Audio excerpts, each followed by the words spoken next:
10 test match में 51 test wickets लेने वाले पाकिस्तान के कदावर फास्ट बॉलर ने भारतीय फास्ट बॉलर पर इल्ज़ाम लगाया है कि आखिरी ओवल टेस्ट मैच जो उन्होंने इंग्लैंड को हराया उसके अंदर बॉल के साथ कुछ छेड़खानी की गई, वैज़लीन लगाई गई ताकि बॉल की जो मूवमेंट है, जो बहुत यूं बनाना स्विंग हुआ, वो हो पाए। यानी वैज़लीन के इस्तेमाल से भारतीय बॉलर्स ने ये कमाल कर दिखाया। These guys are having sounds like fun because their mind is not there.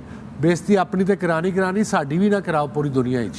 बहुत ज़्यादा उन्होंने काम किया, सीम पोजीशन वो हाथ से निकलते ही आपको नज़र आता है, वो जब स्लोमो में दिखाते हैं, जब ऐसे जा रहा है या ऐसे जाके ऐसे आ रहा है, वो सब नज़र आ रहा होता है उनकी पोजीशनों से। वैसे भी एक और चीज़ है कि अगर जब किसी इंसान को सक्सेस मिलती है तो हम उसको प्रेज़ नहीं करते, हम उससे सीखने की कोशिश नहीं करते। हमारा फर्स्ट थॉट ये होता है नेगेटिव, ये कैसे इसको मिल गई है, कोई नेगेटिव चीज़ ना हम वो लेके आते हैं। हमें बजाय उनसे सीखने के हम नेगेटिव चीज़ों में जो है ज़्यादा जाते हैं। रूटीन लाइफ में भी ऐसे होता है। खाली ज़हन शैतान दा ज़हन।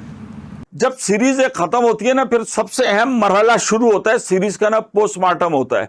जिससे पाकिस्तान की सीरीज खत्म हुई T20 वेस्ट इंडीज के खिलाफ, अब उसका पोस्टमार्टम हो रहा है कि क्या हुआ क्या नहीं हुआ। ये इसी तरीके से बहुत बड़ी सीरीज थी इंग्लैंड की और भारत की, जिसके अंदर आखिर वक्त में लग रहा था कि शायद जीते, लेकिन इंडिया की टीम ने शुभमन गिल की क़यादत में बेहतरीन काम किया और जिस तरीके से सीरीज को बराबर किया है वो क्रेडिट गोज टू, बल्कि मैं ये समझता हूं कि ज़्यादा नंबर भारत के होने चाहिए और भारत को इसके अंदर मेरी तरफ से तो फतह है कि जिस तरीके से आप ये देखो कि मैच 35 रन आखिरी दिन चाहिए, 4 ओवर और एक छक्का भी लग जाए वो भी।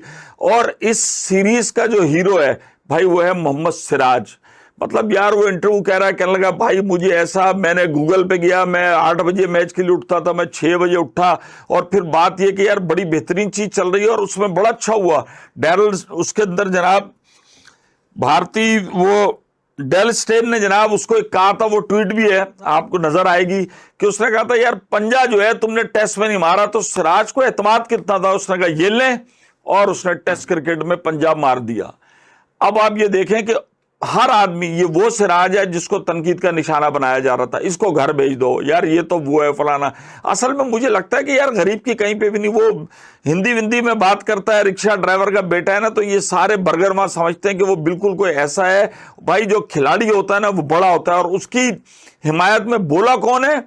सनी भाई। और सनी भाई ने कपड़े तबीयत किसकी साफ की है? जसप्रीत बुमराह की। सुनील गावस्कर का सबसे अहम बयान आया और वाकई ये हम देख रहे हैं यार, वर्कलोड मैनेजमेंट। बुमराह भाई ने पहले ही कह दिया भाई ये 5 टेस्ट मैच की सीरीज में मैं 3 टेस्ट मैच खेलूंगा और वो और ये फलाना ढिमकाना।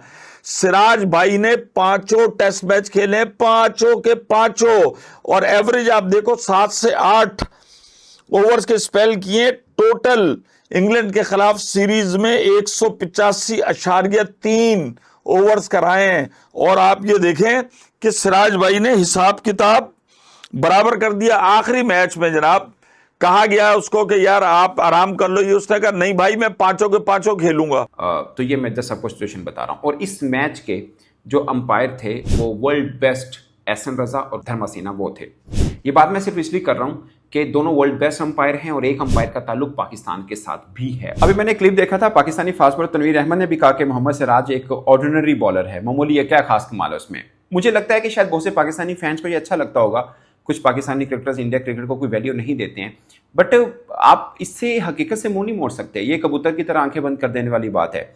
देखिए T20 वर्ल्ड कप वो जीते हैं, चैंपियंस ट्रॉफी वो जीते हैं, वनडे वर्ल्ड कप का फाइनल वो खेले हैं, एक टेस्ट इस बार WTC का नहीं खेले फाइनल, अदरवाइज वो लगातार 2 बार खेले हैं, तो कुछ खास बात तो होगी ना। आपके जहन में अगर कोई ये बात डाल रहा है ना कि BCCI का इतना असर और रसूख है कि वो नतीजे मैच के चेंज कर देता है, तो आप और पीछे चलते जाएंगे। ये मैं आपको सीरियस कह रहा हूँ, हम लोग और पीछे चलते जाएंगे। आज हमारी क्रिकेट कहाँ पे खड़ी है, उनकी क्रिकेट कहाँ पे खड़ी है, उसके पीछे क्रिकेटर्स की अपनी मेहनत और BCCI का एक बेहतर स्ट्रक्चर है। प्लीज़ इस बात को समझने की कोशिश करें। बट मैं ये वाली लाइन शबीर के जो स्टेटमेंट है उसके एंटी नहीं बोल रहा। मैं कोई मोहम्मद सिराज या किसी को डिफेंड नहीं कर रहा, ना ही मैं उनके स्टेटमेंट को ऑन कर रहा हूँ। मैं वैसे एक चीज़ कर रहा हूँ, बीइंग जर्नलिस्ट एक बात कर रहा हूँ आपको। मैं खुद बोलता हूँ जो डिसीजन होते हैं, बाकी चीज़ें हैं, उसमें BCCI बहुत मैटर कर रहा होता है, मैं मानता हूँ।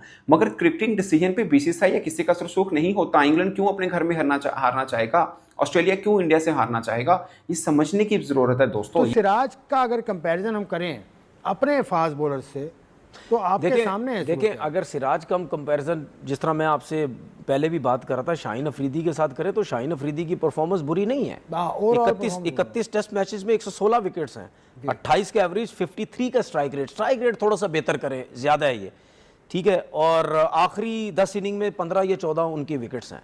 सिराज की भी बात करें, सिराज का स्ट्राइक रेट भी एवरेजेस परफॉर्मेंसेज इतनी ही है। हाँ, सिराज ऐसा नहीं है, सिराज की हालांकि 41 मैचेस में 123 आउट है। शाहीन का इस ओवरऑल रिकॉर्ड सिराज से बेहतर अच्छा है, बेहतर है, अच्छा शाहीन है, का भी, नसीम का भी बिल्कुल अच्छा है। लेकिन अगर आपने टेस्ट क्रिकेट खेलनी है, आप मतलब मैं इन तीनों से बात कर रहा हूं, या हसन अली हो गए, सिराज हो गए, या ये नसीम शाह हो गए, भाई अगर आपने टेस्ट क्रिकेट खेलनी है तो आपको फिटनेस अच्छी करनी पड़ेगी।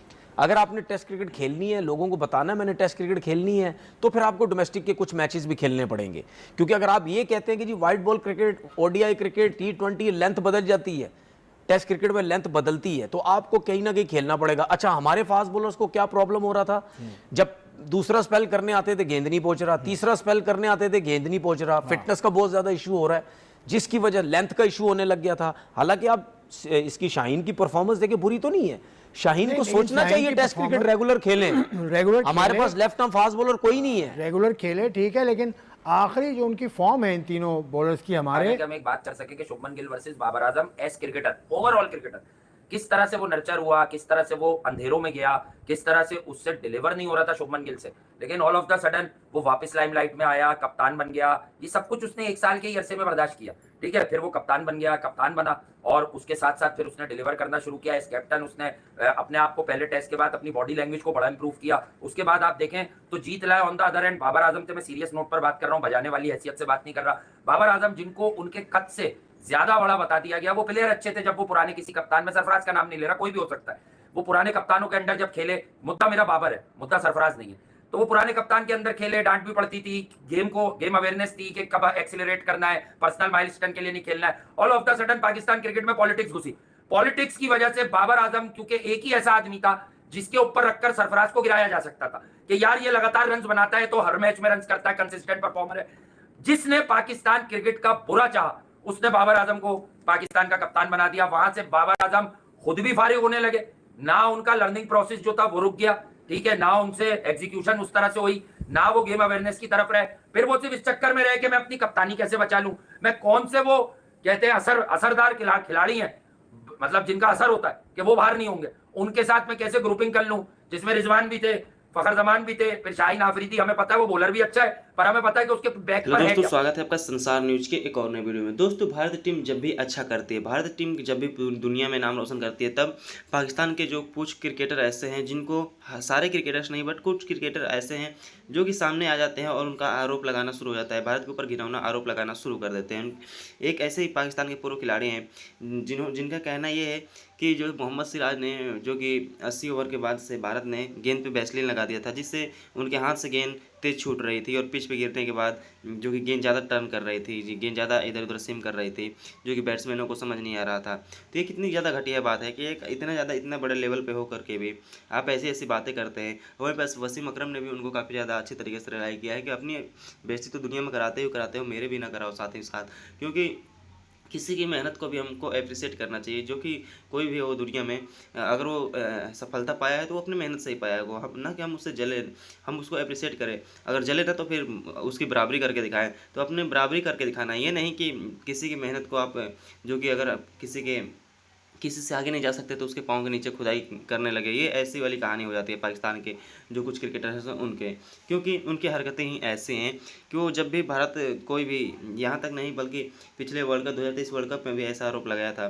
पाकिस्तान के कुछ क्रिकेटर्स ने कि जो मोहम्मद शमी है वो अपने बॉल में चिप लगा के गेंद करते हैं। तो ये कौन सी बात हुई है, तो बहुत ही शर्मनाक बात हुई थी। ये पाकिस्तान की तरफ से ये सब जो एक नॉर्मल जैसे हो गया है, वो उनका कमेंट्स आते ही रहता है भारत के खिलाफ। जब भी भारत मैच जीते, भारत की जीत पाकिस्तान को हजम नहीं होती है, मोहम्मद सिराज ने जिस मेहनत और लगन के साथ बॉलिंग की है, उनको तो अप्रिशिएट करना चाहिए कि मोहम्मद सिराज किस जो कि मेहनत और लगन से किस प्रकार से बॉलिंग किया है। इतना ज़्यादा मेहनत अगर कोई करता है तो दुश्मन भी दीवाने हो जाएंगे। हालांकि उनको भी तारीफ करना बनता है मोहम्मद सिराज की। मोहम्मद सिराज एक ऐसे गेंदबाज हैं जो कि लगातार इतने मैचेस खेले, इतने संघर्ष के साथ गेंद डाले, तो ये चीज़ दिखता है कि मोहम्मद सिराज के अंदर लगन कितना है, पैसन कितना ज़्यादा है। तो कुछ पाकिस्तान के जो मीडिया है उनकी बातें कर रहे हैं, कुछ पाकिस्तान के जो क्रिकेटर उनकी बात कर रहे हैं, सारे नहीं, लगभग 80% वहाँ पे सही है, 20% ही ऐसे हैं जिनको भारत के खिलाफ हमेशा से जहर उगलना रहता है। तो दोस्तों वीडियो कैसी लगी अपनी राय कमेंट बॉक्स में जरूर बताइए। अगर आप हमारे चैनल में हैं तो चैनल को लाइक कमेंट सब्सक्राइब जरूर कर दीजिए, ताकि मैं आप लोगों के लिए ऐसे वीडियो अपडेट भारत और पाकिस्तान क्रिकेट से जुड़ी हर खबर सबसे पहले अपने चैनल के माध्यम से आप तक पहुँचाते रहता हूँ। तो दोस्तों वीडियो पूरा देखने के लिए धन्यवाद। आपका दिन शुभ हो।